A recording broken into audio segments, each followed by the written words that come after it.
The crucial final days of the U.S. in Afghanistan. Thousands of Afghans are still lining up outside Kabul airport to evacuate, even as the time for those evacuation flights is rapidly dwindling.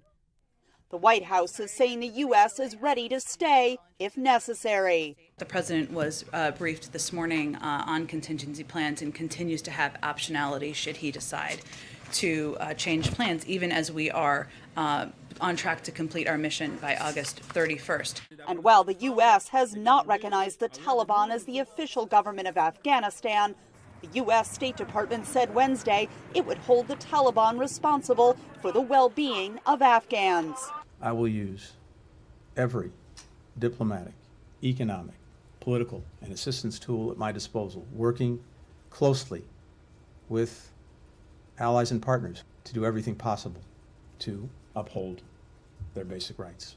But on Capitol Hill, the administration faces intense bipartisan concern, including a top lawmaker saying many Democrats do not believe Biden's claim there's enough time for the evacuations. People really want to encourage the president to stay longer, but he has to, as I say, weigh the equities of the danger versus the advantage, and I trust his judgment. Republicans said Biden's concerns about protecting American troops could have been avoided if he had heeded their warnings to evacuate Afghan allies earlier. We had a promise that we would get them out. How can they trust America anymore if we violate our trust and our promises?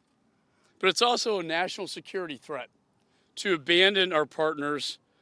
Who will be able to convince our allies in the future and partners in the future?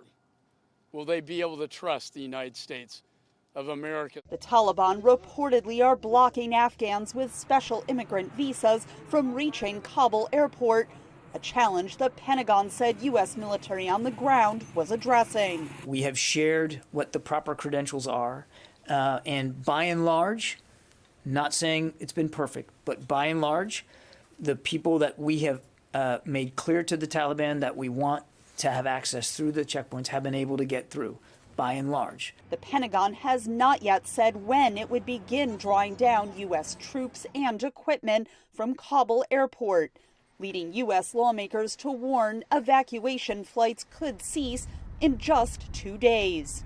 In 6 days, we're going to shut everything down. Well, that's not 6 days. It's really the next 48 hours. They're going to have to close the gates to clear out those that are on the airfield and get the military out. That is unacceptable. The U.S. said Wednesday some 19,000 people had been evacuated in the previous 24 hours. Catherine Gibson, VOA News, Washington.